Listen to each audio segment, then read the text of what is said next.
একবার হযরত আলী রাদিয়াল্লাহু তাআলা আনহু নিজ ঘরের দরজার সামনে বসেছিলেন। এমন সময় এক ভিক্ষুক আসলো।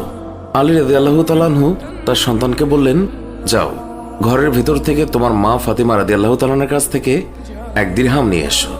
ঘরের ভিতর থেকে ফাতিমা খবর পাঠালেন যে ঘরে মাত্র 4টি দিরহাম আছে, ইফতার এবং বাচ্চাদের খাবারের জন্য। এই কথা শুনে হযরত আলী বললেন, বাহ, তোমার দেখে দিরহামের প্রতি ভালোবাসা আছে, যাও গিয়ে সব দিরহাম নিয়ে আসো। ফাতিমা বললেন, আমি তো দিতে নিষেধ করিনি, শুধু স্মরণ করিয়ে দিলাম। এই বলে সে সবগুলো দিরহাম ফকিরকে দিয়ে দিলেন। এই ঘটনার একদিন পর জিবরাইল আলাইহিস সালাম মানবরূপে তিনি আলীর সঙ্গে সাক্ষাৎ করলেন। তার সঙ্গে ছিল একটি জান্নাতি উট। হযরত আলী রাদিয়াল্লাহু তাআলা আনহু বললেন, আমি আমার উটটি বিক্রি করব, তুমি কি কিনবে? হযরত আলী বললেন, আমার কাছে এটা ক্রয় করার মতো মূল্য নেই। জিবরাইল বললেন, আপনি এটা বাকিতে নিন। এই কথা শুনে আলী রাদিয়াল্লাহু তাআলা আনহু বললেন, আচ্ছা এটা আপনি কত টাকা দিয়ে বিক্রি করবেন? তিনি বললেন, 100 দিরহাম। এরপর হযরত আলী রাদিয়াল্লাহু তাআলা আনহু 100 দিরহামের বিনিময়ে এটি ক্রয় করলেন। তারপর তিনি পথ চলতে লাগলেন।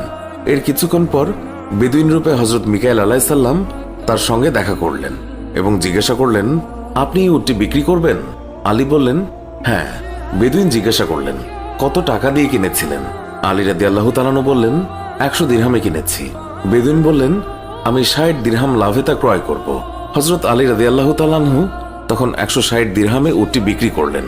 বেদুইন তাকে 160 দিরহাম দিলে আলী সেই দিরহাম নিয়ে পথ চলতে লাগলেন। পথের মধ্যে পূর্বে সেই বিক্রেতার সঙ্গে তার আবার দেখা হলো। তিনি আলী রাদিয়াল্লাহু তাআলা আনহুকে জিজ্ঞাসা করলেন, আপনি নিশ্চয়ই উটটি বিক্রি করেছেন? আলী বললেন, হ্যাঁ। তিনি বললেন, তাহলে আপনি আমার প্রাপ্য পরিশোধ করুন।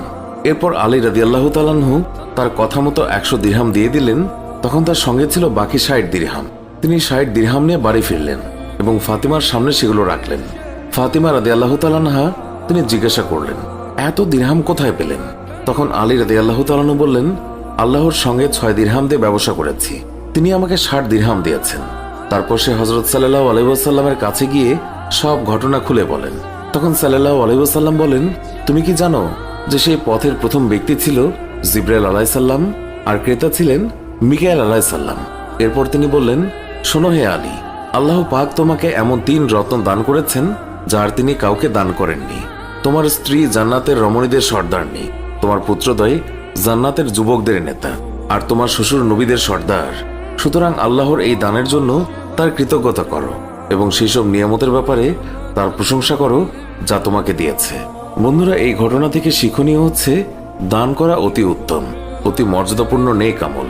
আল্লাহ দানকারীকে দুনিয়াতে 10 গুণ বাড়িয়ে দেন। তবে দান হতে হবে আল্লাহর সন্তুষ্টির জন্য এবং হালাল সম্পদ দ্বারা। দান করে খোটা দানকারীর জন্য রয়েছে আযাব।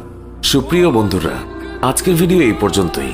আমাদের এই ভিডিও সম্পর্কে মন্তব্য জানাতে কমেন্ট করুন। ভিডিওটি ভালো লাগলে লাইক দিন, শেয়ার করুন। আমাদের অন্য ভিডিওগুলোও দেখুন। এখনকার মতো বিদায় নিচ্ছি, দেখা হবে নতুন কোনো ভিডিওতে। ভালো থাকবেন। ধন্যবাদ সবাইকে।